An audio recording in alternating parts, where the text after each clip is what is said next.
सास का दहेज। स्नेहा के बेटे की शादी शिल्पी से होती है। शिल्पी दहेज में हर सामान लेकर आती है जो पहले से ही स्नेहा के घर होता है। ये सामान स्नेहा के पापा ने उसे दिया था। अरे शिल्पी, मेरा टीवी क्यों हटाया? क्यों हटाया मतलब? अरे बड़ा और अपडेटेड टीवी है ये। स्नेहा को गुस्सा आता है और वो शिल्पी के बड़े टीवी के बगल में अपने पुराने जमाने का टीवी भी रख देती है। बड़ी आई अपडेटेड वाला। अरे बहुत सारी तेरी जैसी बहुओं को जानती हूँ मैं, जो घर से लाए सामान का रौब दिखाती है। ये ना समझ के हम भिखारी हैं। देख ले, हमारे पास भी टीवी है।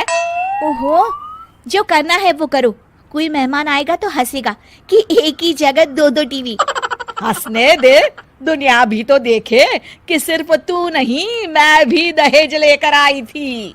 अब यही हाल हर सामान का हो जाता है। ड्राइंग रूम में एक साथ दो तरह के सोफे रखे होते हैं, एक नया आलीशान तो एक पुराना लकड़ी का। शिल्पी स्नेहा की इस आदत से काफी दुखी हो जाती है। एक टीवी पर रामायण चलती है तो बगल की टीवी में फिल्मी गाने, किसी को किसी की आवाज भी सुनाई ना पड़े वैसे। घर के दूसरे सदस्य भी सास बहू की इस आदत से परेशान हो जाते हैं।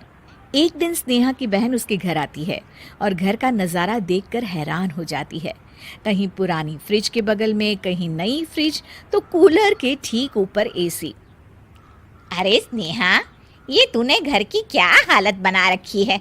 बहू रानी, तू तो नए जमाने की लड़की है, फिर घर को कबाड़ी बाजार सा कैसे सजा रखा है? नया फैशन है क्या? देखिए ना मौसी, माँ जी अपना पुराना सामान निकालना ही नहीं चाहती। वो सोचती है कि उनका ही सामान घर में रहेगा। अरे बहन, तू इस मामले में ना बोल तो ही अच्छा है। मैंने बहुत सी बहुओं को देखा है, अपने लाए सामान पर सास को धौंस दिखाते, और मैं भला किसी की धौंस को क्यों सहन करूं? मेरे पास तो सारा सामान है, और वैसे भी क्या कहते हैं, ओल्ड इज गोल्ड। अब क्या था, शिल्पी ये सुनते ही भड़कती है और जोर जोर से चिल्लाने लगती है। वाह माँ जी वाह, जरा अपना सोफा तो देखिए, ऐसा लग रहा है खुदाई से निकला है लकड़ी का। और मेरा सोफा देखिए कैसे लेदर की चमक और गुदगुदा सा है।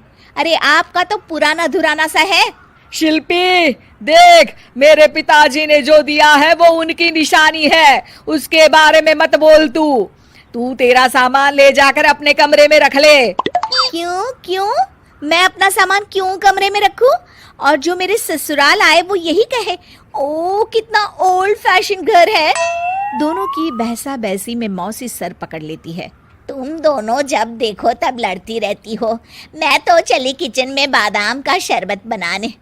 सुन, बादाम का सिलबट्टा जो मेरी माँ ने दिया था उसमें पीस लेना। तो शिल्पी बोल पड़ती है, मौसी कसम है आपको, आप मेरे पापा की दी मिक्सी में ही बादाम पीसिएगा। खैर, मौसी तो जाती है किचन में, लेकिन ड्राइंग रूम में सास बहू की बहसा बहसी जारी रहती है।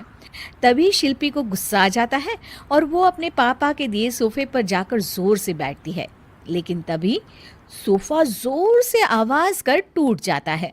हे भगवान, ये क्या हुआ? ये सोफा कैसे टूट गया? बेटा, अब समझ में आया ओल्ड इज गोल्ड क्यों कहा जाता है। टूट गया ना तेरा सोफा।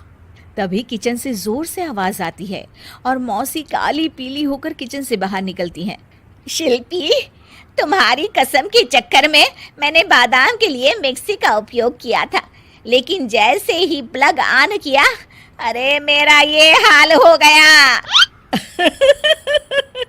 और भरोसा करो आजकल की चीजों पर।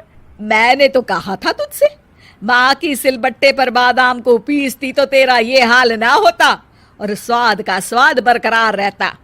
अरे जब सब चीजें घर में थी तो क्या जरूरत थी तेरे पापा को सामान देने की? वैसे भी बहू, आजकल दहेज वही मांगता है जिनकी खुद की काबिलियत नहीं होती। आप ठीक कह रही हैं माँ जी। मेरे लिए ये सौभाग्य की बात थी कि आप लोगों ने पापा से कोई डिमांड नहीं की थी, लेकिन मैं आपको समझ ही नहीं पाई। मुझे माफ़ करिए। अब इस घर में नई चीज़ तभी आएगी जब पुरानी खराब हो जाएगी।